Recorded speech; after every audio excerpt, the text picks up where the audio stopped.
Acompanhe agora mais um tema doutrinário do Evangelho de Jesus.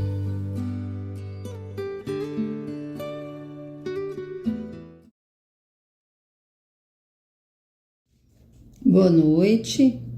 Hoje, dando continuidade ao estudo do Evangelho segundo o Espiritismo, nós vamos falar do capítulo 4, que diz: ninguém pode ver o reino de Deus se não nascer de novo, cujo tema está nos itens 4 a 17, que fala da reencarnação e da ressurreição.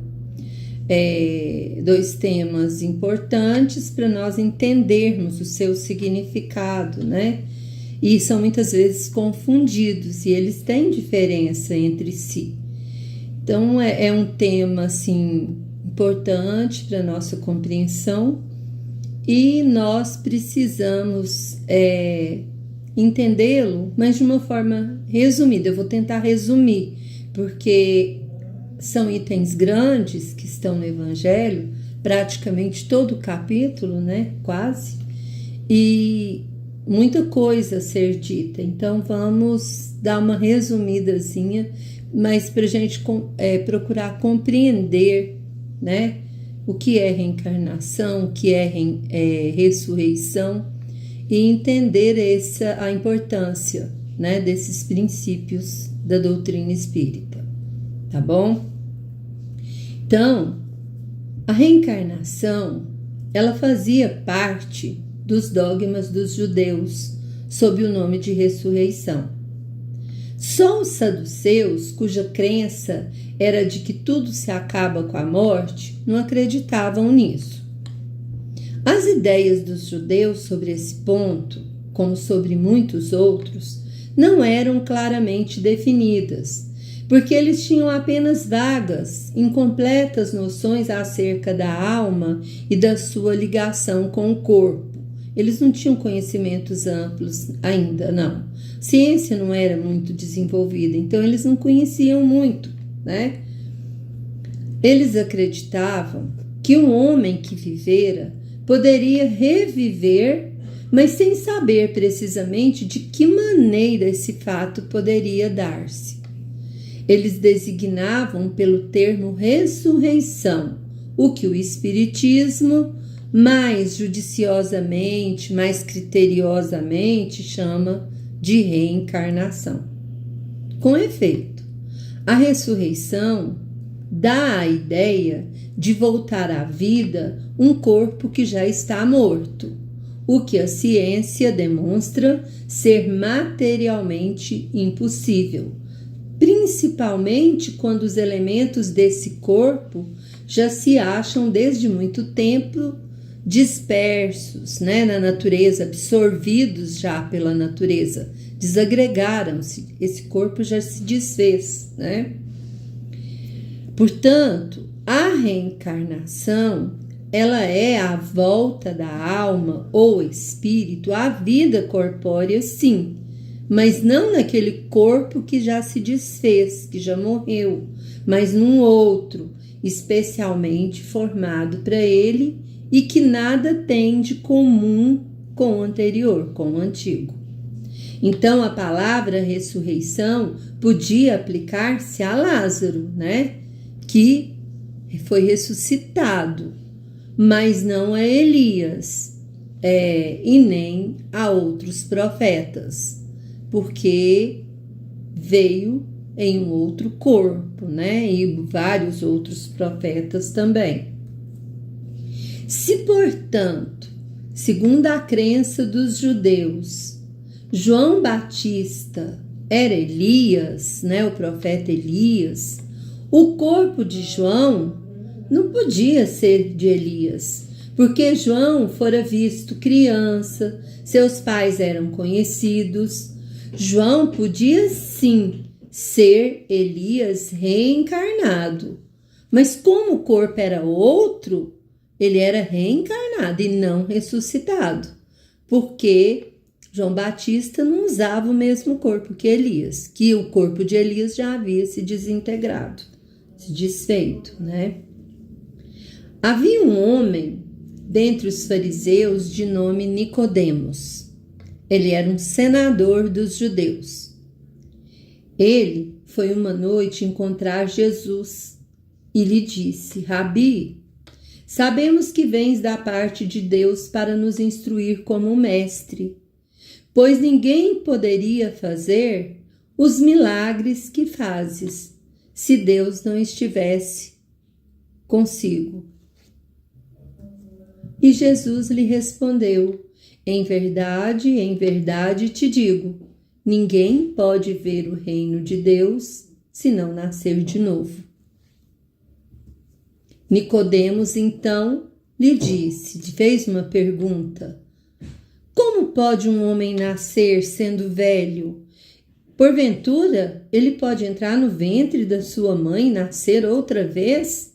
Respondeu-lhe Jesus: em verdade te digo, que quem não nascer da água e do Espírito não pode entrar no reino de Deus. E Jesus continua para explicar para Nicodemos: o que é nascido da carne é carne, e o que é nascido do Espírito é Espírito. Não te maravilhes de eu te dizer que importa-vos nascer de novo. O Espírito sopra onde quer, e tu ouves a sua voz, mas não sabes de onde ele vem e nem para onde vai. Assim é todo aquele que é nascido do Espírito. Então, o Espírito, ele é uma coisa, né? E o corpo, outra coisa. São dois elementos para formar o ser vivente aqui na Terra. O corpo carnal e o corpo, que é o espírito, né? Não o corpo, é o espírito. Espírito e o corpo material. Aí Nicodemos volta a perguntar a Jesus: como se pode fazer isso? E Jesus respondeu para ele: tu és mestre em Israel e não sabes essas coisas? Em verdade eu te digo que nós dizemos o que sabemos e damos testemunha do que vimos. Porém, vós não acolheis o nosso testemunho. Mas se não acreditais em mim, quando vos falo das coisas da terra, como acreditareis em mim quando vos falar das coisas do céu? Está em João, capítulo 3, versículos de 1 a 12. Então, no tempo de Jesus, esses fariseus, né, do qual Nicodemos fazia parte, eles eram observadores servis das práticas exteriores, do culto, das cerimônias, tomados de um proselitismo, né, de inimigos de inovações, afetavam uma grande severidade de princípios muito respeitáveis, mas, sob as aparências dessa devoção meticulosa, eles escondiam costumes dissolutos, muito orgulho e, sobretudo, um excessivo desejo de dominação. Então, eles não eram aquilo que eles demonstravam ser, né? Eles observavam muito as práticas exteriores para mostrar para o povo, mas eles não buscavam a transformação íntima, né? A mudança deles para se tornarem pessoas melhores. Os fariseus, eles tinham apenas exterioridades e ostentação de virtudes, mas com isso eles exerciam uma grande influência sobre o povo, passando para estes como santos personagens.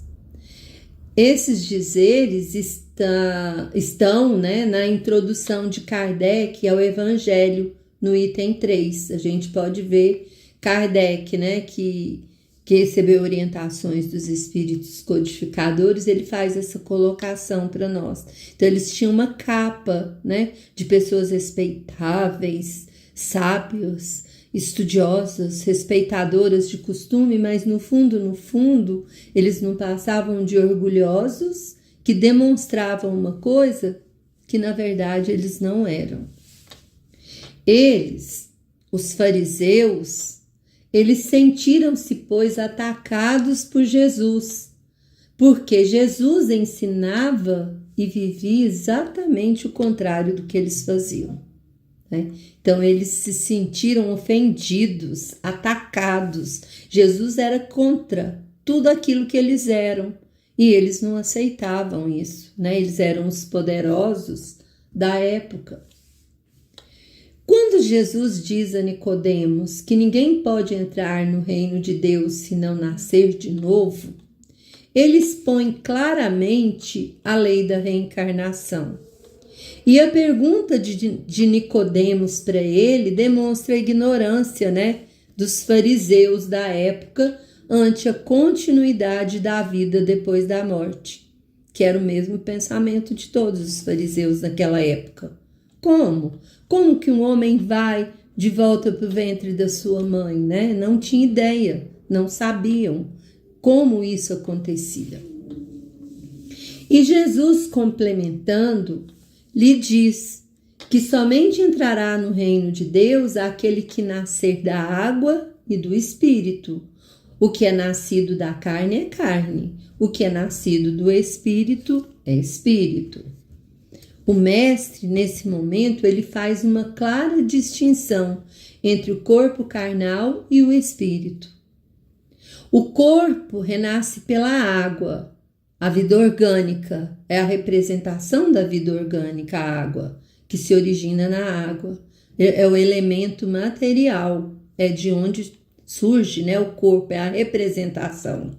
O espírito surge do elemento espiritual e desenvolve-se através de corpos materiais, em mundos materiais, pela lei da reencarnação. E através dessas vidas, ele vai adquirindo as qualificações de perfeição para a qual ele está destinado, essas qualificações de perfeição para ele evoluir, para ele, né, chegar à perfeição um dia. O corpo é de natureza material e a alma é de natureza espiritual. Foi isso que Jesus explicou para Nicodemos. O espírito, sendo imortal e perfectível, quer dizer, ele vai ser perfeito, capaz de ser perfeito e é imortal, ele tem que renascer tantas vezes quantas forem necessárias para atingir o seu destino, ser perfeito, como Jesus afirmou, sede perfeitos. Mas essa conversa que Jesus teve com Nicodemos confirma a lei da reencarnação, ideia que já existia entre muitos homens na Terra, muito tempo antes de Jesus. Já existia a ideia da reencarnação. Só eles não entendiam como isso acontecia, não tinham muita noção pela falta do avanço da ciência na época, né? Desde os tempos de João Batista até agora, o reino dos céus é tomado pela força, e os que fazem violência são os que o arrebatam. Porque todos os profetas e a lei, até João, profetizaram isso. E se quereis compreender o que vos digo, é ele mesmo, o Elias, que há de vir. Ouça aquele que tem ouvidos para ouvir. Aqui nós temos uma passagem de Mateus, capítulo 11, versículos de 12 a 15, que está falando lá na antiguidade, na época do João Batista, até agora, né? O bem, que é o reino dos céus, é tomado pelos fortes, né? Pelos violentos. São eles que dominam a terra ainda, dominam os bons ainda. E os profetas falaram isso, ainda a terra, o reino de Deus ainda está tomado pelos violentos, pelos maus, né? E para compreendermos o que eles dizem, o que Jesus dizia, ele fala que ele mesmo, Elias, que há de vir, ele voltará. Ouça aquele que tem ouvidos para ouvir. Então, o que Jesus quis dizer com isso? Vejamos. Nesse texto, a ideia da reencarnação está bem clara. Nele está explícito que a personalidade de João Batista era Elias reencarnado. Quando Jesus diz também, ouça o que tem ouvidos de ouvir, demonstra que Jesus sabia que a maioria das pessoas não podia ainda compreender esse ensinamento. Somente ficaria claro com as explicações da revelação espírita, porque a revelação espírita viria numa época em que a ciência, em que o conhecimento já estava mais avançado e as pessoas poderiam compreender com maior clareza. Então ficava muito velado ainda, muitos não entendiam. Por isso ele diz, ouça o que tem ouvidos de ouvir. Quer dizer, quem tem condições, quem tem capacidade já tem noção, né? Poucas pessoas ainda, né, na época tinham essa noção. Além dessa citação de Mateus, que a gente comentou, Kardec ainda traz na sequência do capítulo 4 do Evangelho mais uma citação de Isaías, no capítulo 26, versículo 19, e outra de Jó, no capítulo 14, versículo 10. Sendo essa última de Jó, né, essa citação de Jó, que está no capítulo 14, versículo 10, essa última, Kardec faz a citação de 3 traduções, uma católica, uma protestante e outra da igreja grega. E nessas 3 citações, nelas, o princípio da pluralidade das existências, da reencarnação, né, está bastante claro, está expresso, está demonstrando isso. Com essas citações, Kardec quis demonstrar, né, como a ideia da reencarnação já existia entre os princípios religiosos dos judeus, de forma não muito clara, mas ainda sob o nome de ressurreição. Mas já existia a ideia da reencarnação, não claramente expressa, como a doutrina espírita veio mostrar como se dá, como é a reencarnação. Né? A lei da reencarnação é a única que responde às perguntas: de onde eu vim? Para onde eu vou? Por que estou aqui na Terra? É a única que justifica todas as anomalias e injustiças aparentes da vida. Sem a reencarnação, Deus perde a característica da perfeição, deixando de ser Deus, porque Deus é perfeição. E como ele permite, né, as anomalias, as injustiças, né, tantas que a gente vê na Terra, por que isso acontece?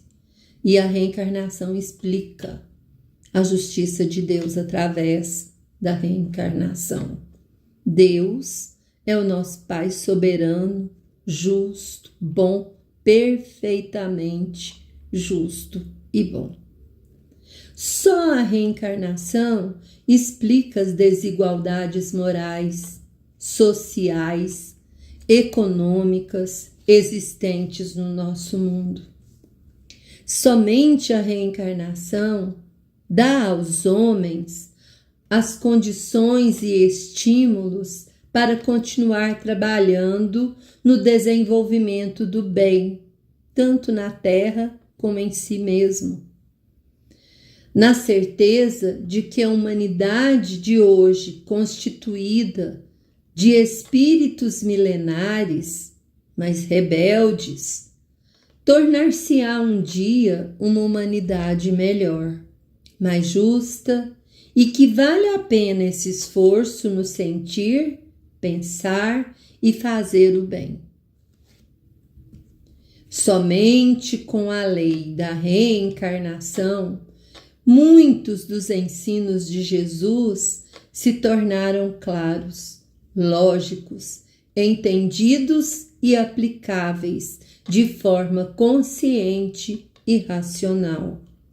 Por isso, Kardec escreveu que este princípio, a reencarnação, é a chave que deve restituir ao cristianismo o seu verdadeiro sentido. Boa noite, que Jesus nos ilumine hoje e sempre.